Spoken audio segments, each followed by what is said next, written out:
बिस्मिल्लाहिर्रहमानिर्रहीम अल्हम्दुलिल्लाहि वकफ़ा वसलामुन अला इबादिहिल्लज़ीना इस्तफ़ा अम्मा बाद।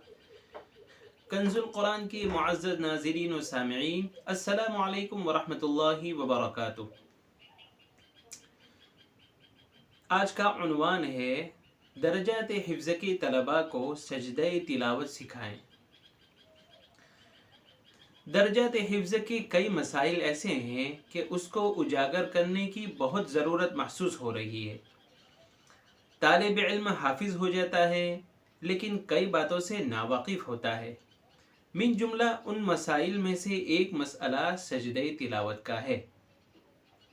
बाज़ तलबा सजदे तिलावत को जानते ही नहीं और जो जानते हैं उसको सही तरीका नहीं आता है, तो बाज़ तलबा को तरीक़े अदा में मुग़ालता होता है।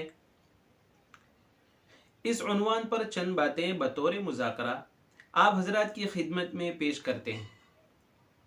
सबसे पहले सजदे तिलावत की फजीलत को जानते हैं कि तालिब इल्म पारे अम्मा हिफ्ज़ करता है, तो जब आयत सजदा हिफ्ज़ करने का दिन आता है उसी दिन बवक्ति नाजरा सजदे तिलावत से आगाह करें कि देखो बेटे, कुरान मजीद में कुल 15 सजदात तिलावत हैं। इनमें से इंदल अहनाफ इमाम अबू हनीफा रहमतुल्लाहि अलैहि के नज़दीक 14 हैं। इन 14 सजदा तिलावत में से आज आप पहली आयत सजदा हिफ्ज़ करेंगे इंशाअल्लाह। लेकिन आयत सजदा हिफ्ज़ करने से पहले उसकी फजीलत भी सुन लो ताकि उसकी अज़मत आपके दिल में बैठ जाए। हदीस पाक में है कि जब इंसान आयत सजदा तिलावत करता है और सजदा करता है तो शैतान रोते हुए उसे दूर हो जाता है और कहता है कि इंसान को सजदे का हुक्म दिया गया और उसने सजदा किया तो उसके लिए जन्नत है, और मैंने सजदा नहीं किया तो मेरे लिए जहन्नम है। इसलिए जब भी आप आयत सजदा तिलावत करो तो सजदा कर लिया करो।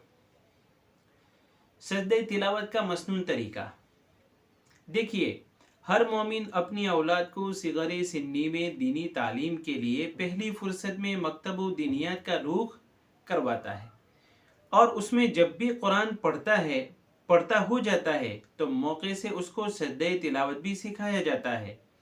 लेकिन सिगरे सिन्नी की वजह से भूल जाता है, और यही कम सिन्नी में बच्चा दर्जे हिफ्ज़ में कदम रखता है, और जिस दिन उसको पहली आयत सजदा हिफ्ज़ करना है तब हमें बहैसियत मुअल्लिम सजदे तिलावत अदा करने का मसनून तरीका सिखाना होगा।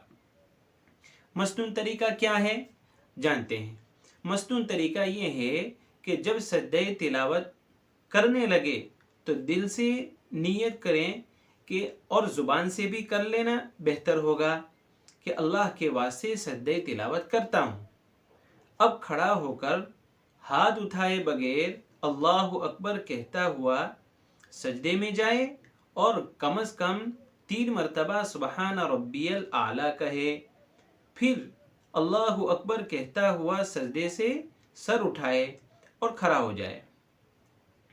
सजदे तिलावत में तशहुद और सलाम फेरने की ज़रूरत नहीं है, और अगर बैठकर सजदे तिलावत अदा करता है तो अल्लाहु अकबर कहता हुआ सजदे में चला जाए, और सजदे के बाद अल्लाहु अकबर कहता हुआ सजदे से सर उठाए और बैठ जाए। खड़ा ना हो तब भी दुरुस्त है, लेकिन खड़ा होकर सजदे में जाना और फिर खड़ा हो जाना अफजल है। ये सजदे तिलावत का मसनून तरीका था। मुब्तदियों को मौके के मुनासिबत से सिखाना चाहिए। अब सजदे तिलावत में होने वाली अगलात, अगर हमने सजदे तिलावत का मसनून तरीका नहीं बतलाया तो वो अपने तौर पर अदा करेंगे, नतीजतन कई अगलात होगी। जैसे बाज़ तलबा को देखा है कि कानों तक हाथ उठाकर अल्लाहु अकबर कहते हैं, नमाज की तरह 2 सजदे करके एक सजदा समझते हैं, नमाज की तरह सलाम फेरकर सजदे तिलावत को मुकम्मल करते हैं, वगैरह वगैरह अगलात को देखा जा सकता है। आप भी अपने तलबा को सजदे तिलावत अदा करवा कर हकीकत का जायज़ा ले सकते हैं। प्यारे नाज़रीन, ये सजदे तिलावत के उन्वान से हमने 3 बातें आप हजरात के सामने रखी। सबसे पहली फजीलत, दूसरे नंबर पर तरीक़े मसनून, और तीसरे नंबर पर सजदे तिलावत में होने वाली अगलात। इंशाअल्लाह माबकिया और भी बातें हैं, और बहुत अच्छी और बहुत कीमती और बहुत ज़रूरी बातें हैं। इंशाअल्लाह दूसरी किस्त के अंदर हम आप हजरत के सामने वो बातें भी रखेंगे। आज के लिए इतना ही फ़कत। वस्सलामु अलैकुम वरहमतुल्लाहि वबरकातुहू।